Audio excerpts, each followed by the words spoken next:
So this is for section 3.5. We're going to get some extra practice with composition, which remember from 3.4 was having a function inside of a function. So we defined f composite g of x to be the function f with g of x inside of it. So a lot of visual clues is you're going to see some sort of a parentheses, a square, something that has an inside and an outside. Square roots are great composition functions because we have a function inside of here, something in here. Again, anything with a parentheses, maybe to the fifth power like that. This stuff inside, it's a composition. It's an x to the fifth power with something inside it. So let's kind of go on through this and we'll see how we can see this idea of a composition. So we've got this situation we'll be working on. We've got a pebble thrown into a lake, and when it makes a splash, as you may have seen, you get this ripple effect, waves that go out from it. And the radius length of the circular ripple increases at a constant rate of 7 centimeters per second. So the most outside one gets bigger as it goes. We've got a rate of change here, and it's a constant rate. Your goal is to determine the area in square centimeters inside the ripple in terms of the number of seconds since the pebble hit the water. So we'll examine this again, thinking of circles. How do we find the area of a circle? We'll probably see this again, but yeah, this formula, a equals pi r squared, that's the area of a circle, and what we know is how the radius is increasing, so we'll be able to calculate something about the area. So first, draw a picture, label everything, and let's see what we can get out of this. So here's our pebble going in, and within the first second we've got this first inner one, this inner circle, this inner wave, that is 7 centimeters. After 2 seconds, it's become larger, the outside one. Again, oftentimes you get multiple ripples, but what we're going to focus on is this sort of outer one that is traveling. So after 2 seconds, we're 14. After 3 seconds, we would be 21, right? 21 centimeters way out here. That's 3 seconds. And this is 2 seconds. And this is after 1 second.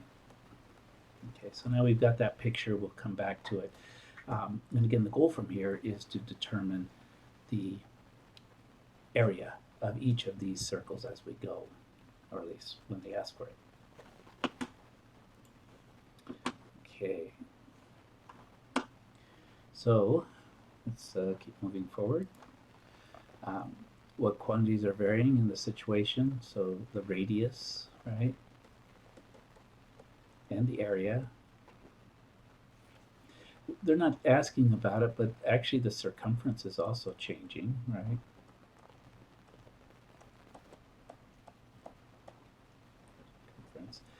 And I guess along with the radius diameter, those are related very much. They're just different ways of sort of measuring the same thing.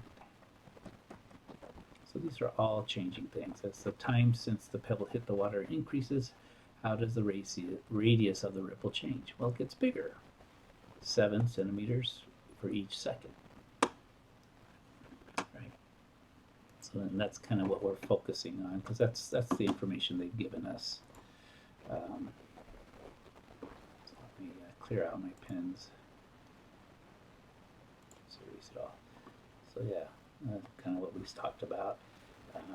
And since there's a rate of 7 centimeters per second. Again, we can get as wordy as we want, but that's the basics. 7 centimeters per second increase in the radius.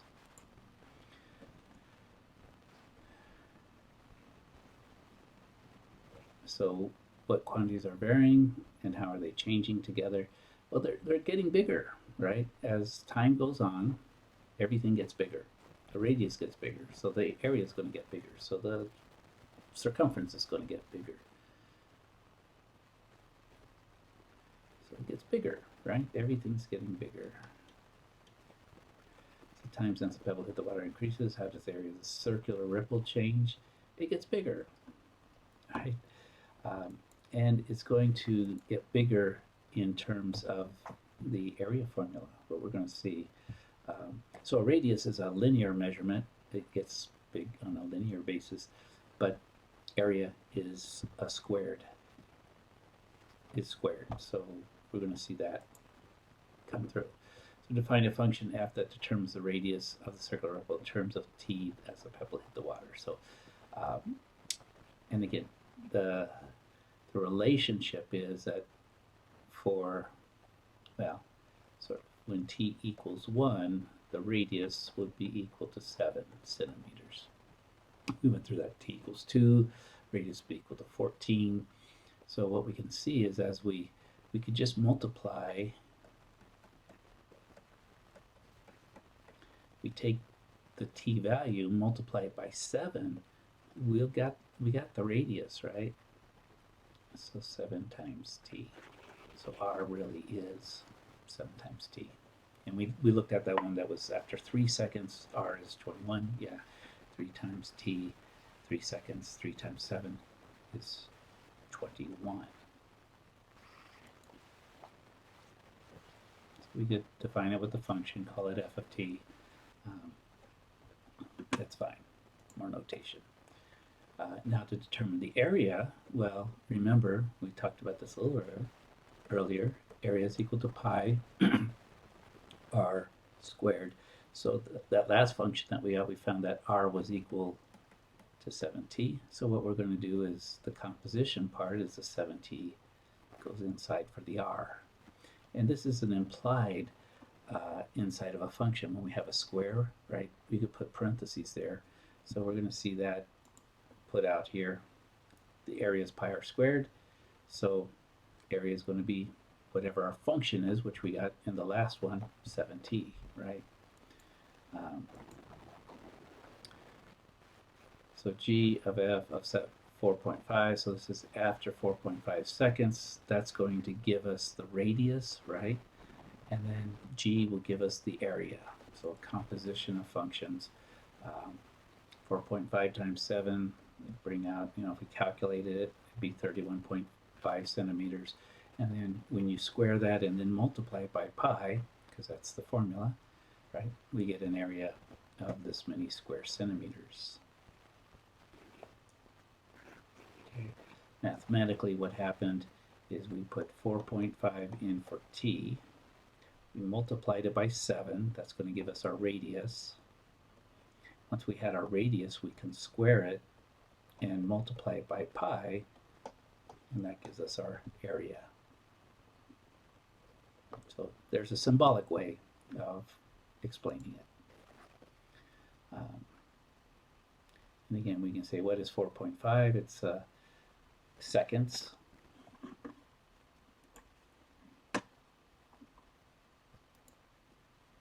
And that's how much time has elapsed since the pebble went in. So 4.5 seconds.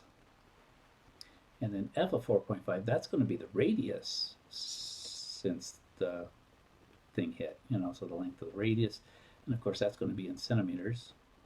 And then this is we take that radius, plug it into this function. The g function gives us the area of that expanding circle, right, of the ripple. So it's going to be in square centimeters. So define a function h that determines the area of circular ripple.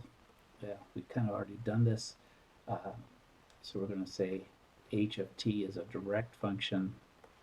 It's going to be that middle function with g in it, right? G of f of t. Or we could just define it kind of like we've been doing. It's the area function, pi something squared, the radius squared. Well, how do we get the radius? 7t.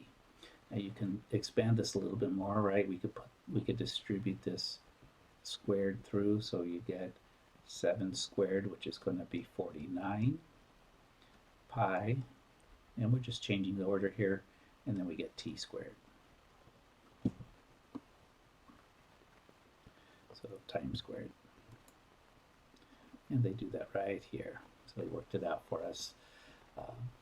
We're doing good. So compute the value of h of 4. It's really the same thing we did. I remember it's 4 seconds gives us the radius. So we have the radius squared and multiplied times pi. And what you'll see is that h of 4 is the same thing as g of f of 4. Calculate them both. They're both the same value because they mathematically are the same calculation. Now, we view h as being one function that we just do all at once, where we view g of f of 4 as a composition of function and sort of doing two separate, but it all works out the same because you've got to follow the same order of operations as we go. Okay. So maybe the second pebble that was hit, it's going slower, so maybe, I don't know, was thrown not as hard. It was a smaller pebble, something like that. So what would be that expression? Again, everywhere we had a 7, we'll have a 3 now. So we could see that's going to be really the same thing, that the overall area is going to be pi r squared, and r is going to be determined by the speed or the rate, 3 times time, right? And we can work it out that way. We could square it, and that's, so it's 9 pi t squared. Okay. Third pebble, different speed. Again, go through this process, take your time. Area is going to be pi r squared, but this time r is determined by 5 centimeters per second, so that's 5 times t squared, and you'll see 25 pi t squared. And remember, t is the time, but it affects the radius, and then of course will affect the total area.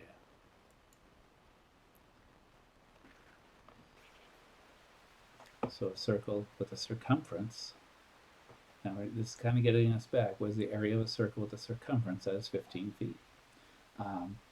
Well, we need to take that circumference and figure out what the radius is first, and then we can find the area. Because remember, circumference is either diameter times pi or 2 pi times r, which 2r is the diameter, right? And then area is pi r squared. So we've got to figure out what r is, and I think we did this in chapter 4 or section 4, 3.4. You solve this for r, you see that it's going to be the circumference over 2 pi. So we've got to take 15 feet divided by 2 pi, and that's going to give you your radius. So if that's the radius, to get the area, we're going to take pi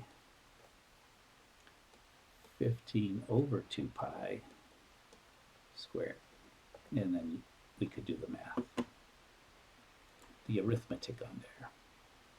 C is the circumference, let r represent the radius of the circle, let a represent the area of the circle, and we get all these relationships that we just talked about here.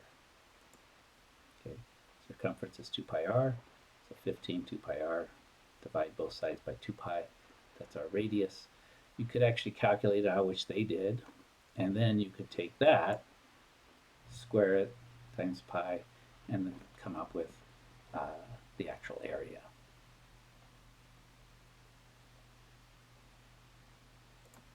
Okay, so we can always figure this out, but that, again, just emphasizing that this really is a composition of function where we have to do a first calculation to get to the measurement that we really need, which was the radius. So again, we could go through this. What did we do is we took the circumference divided by 2 pi. So this gives us a way, if we aren't given the radius but instead are given the circumference of a circle, then we could actually come up with a function that we directly calculate the area of the circle without having to sort of go in between the radius, although it's embedded in here, right? C over 2 pi is the radius. We square it, and our final calculation is just going to be c squared over 4 pi. We don't have the 2 pi's here, right? The pi here and the pi there. But so it seems like we just take the circumference and do a single calculation, and we'll have its area.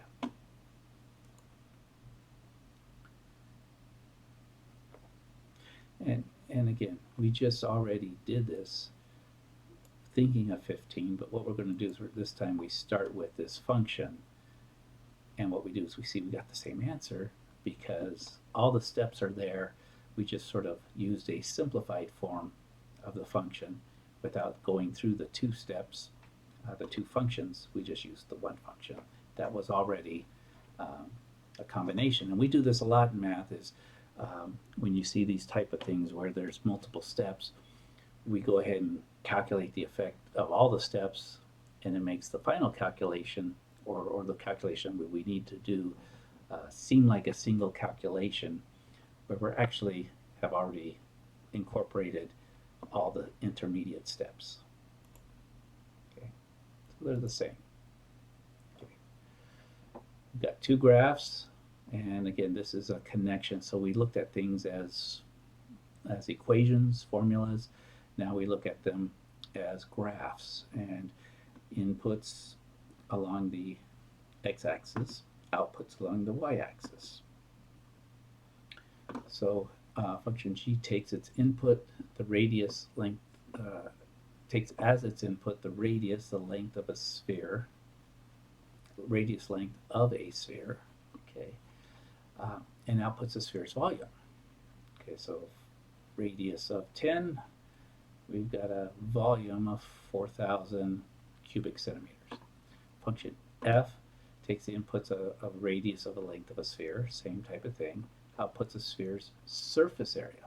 Okay, so that's how much skin. Like if this was a ball, this would be how much leather you would need to wrap the ball.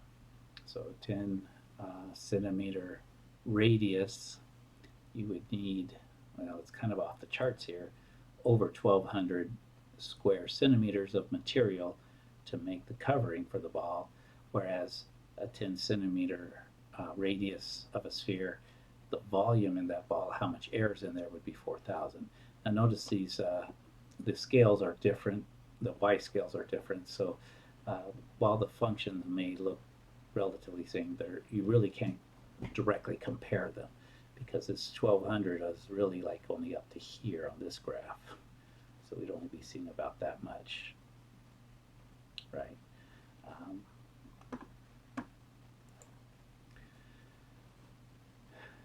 Does the expression f of g of 4 have a real world meaning in this context? So again, what would that mean? So g of 4 means that it's got a radius of 4. We found its volume, and then could we take its volume? Well, we can't plug the volume into f, can we? F needs a radius. But if we do it this way, we're plugging in a volume. I don't think that's going to work very well. What about you?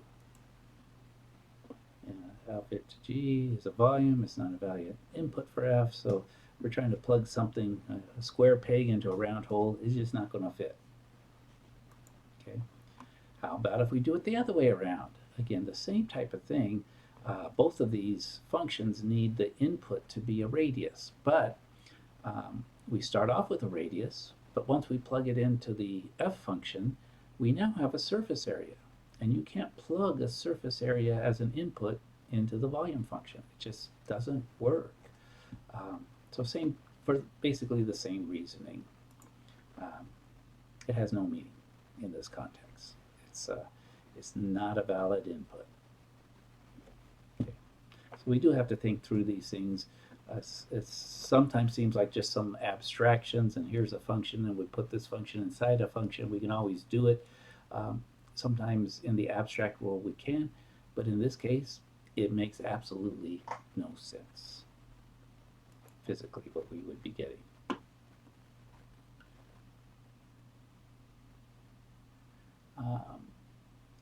Well, yes, we can use the two graphs and kind of read backwards, right? We could look up, well, if it's got a surface area of 500, we could look that up, what is its radius, and then we could take its radius and go see what its volume would be. But we're not directly taking the surface area and plugging it into the other graph. We have to do an intermediate. We have to get its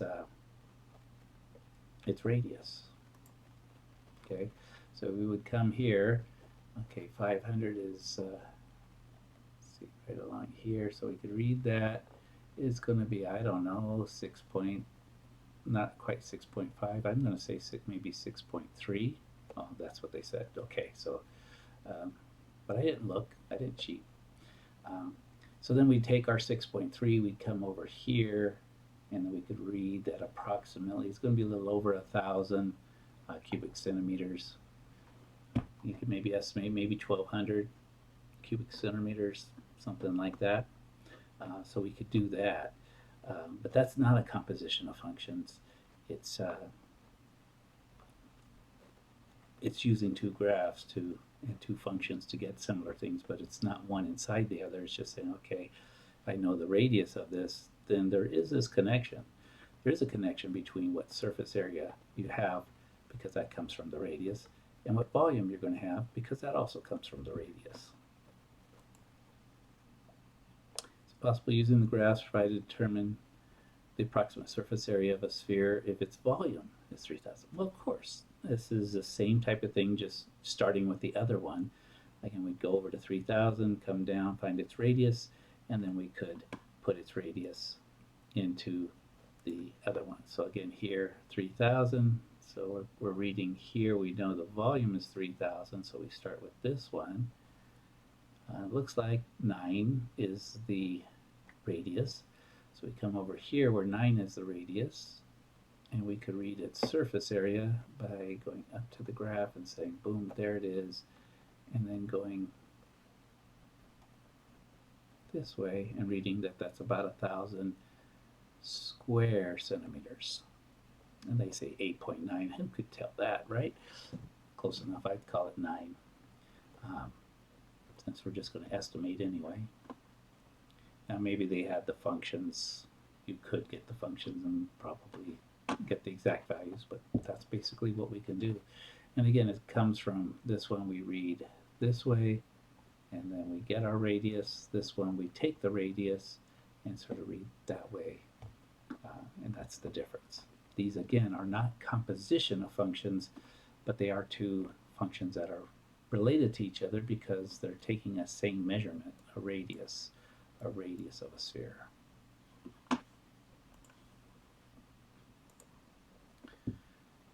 Okay, farmer has 250 feet of fencing to create a rectangular pen. So, and we're not told that it's next to a house or anything. So there's a rectangular pen. We've got 250 feet. So let's see what they give us. Yeah, you got a length and a width. Here's your pen. We know the perimeter can't be anything more than 250.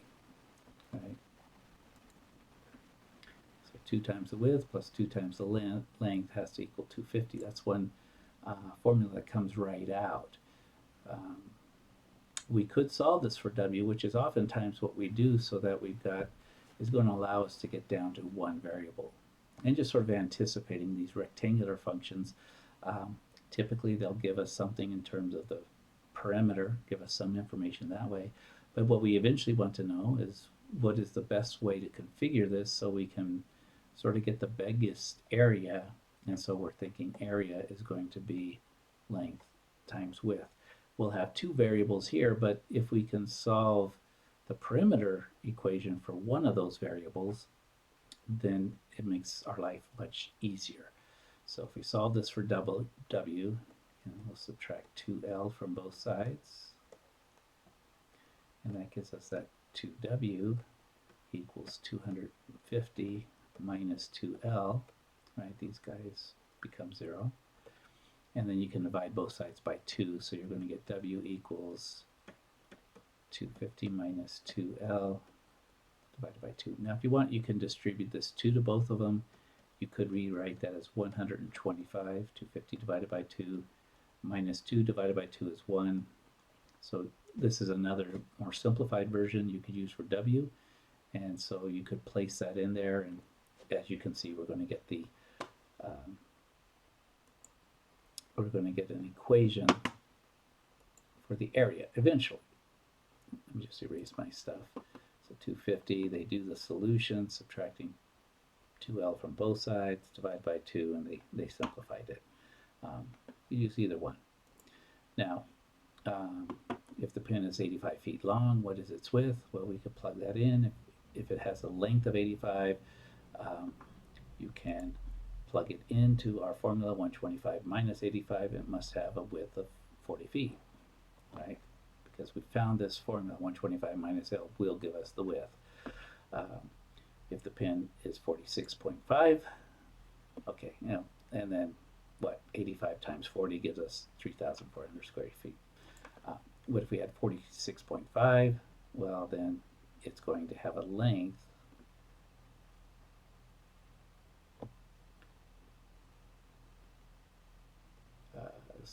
oh wait, this is our length, and the width is 78.5, and again you can multiply those two together and we get actually a greater volume.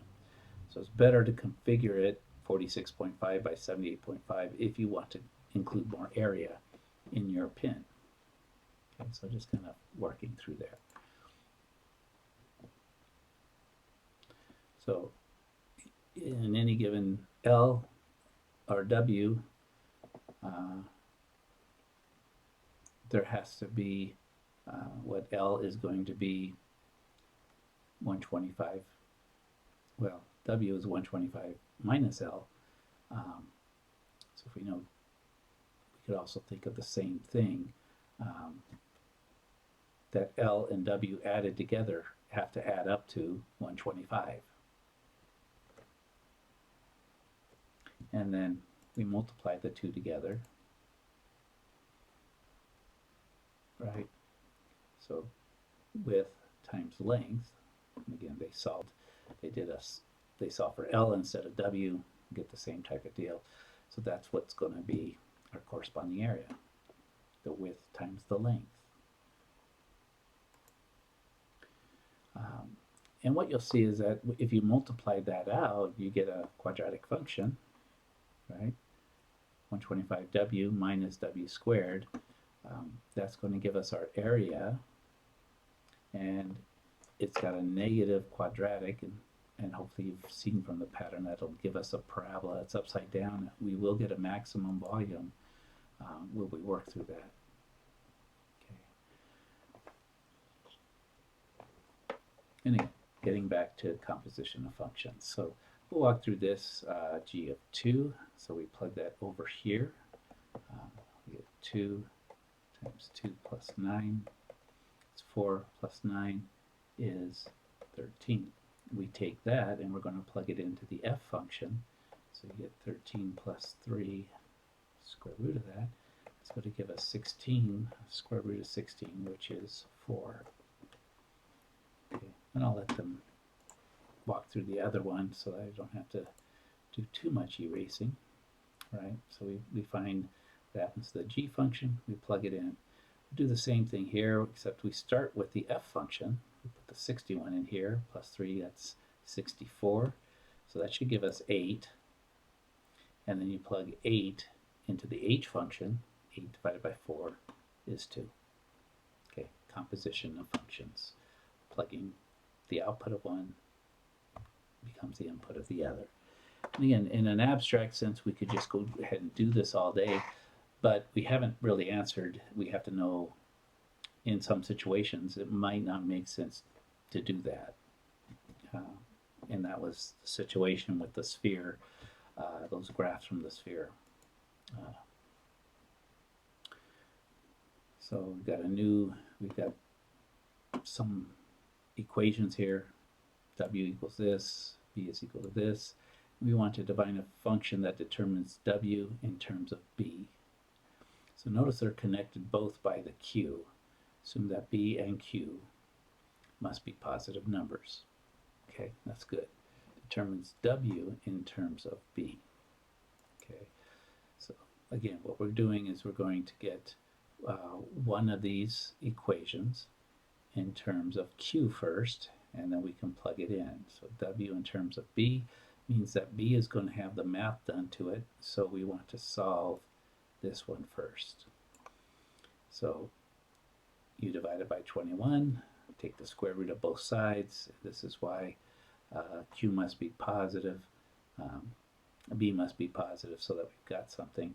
And then notice we can take this value of Q and we can put it up here into the function, and that will give us W now in terms of B. If we know B, we can directly calculate W.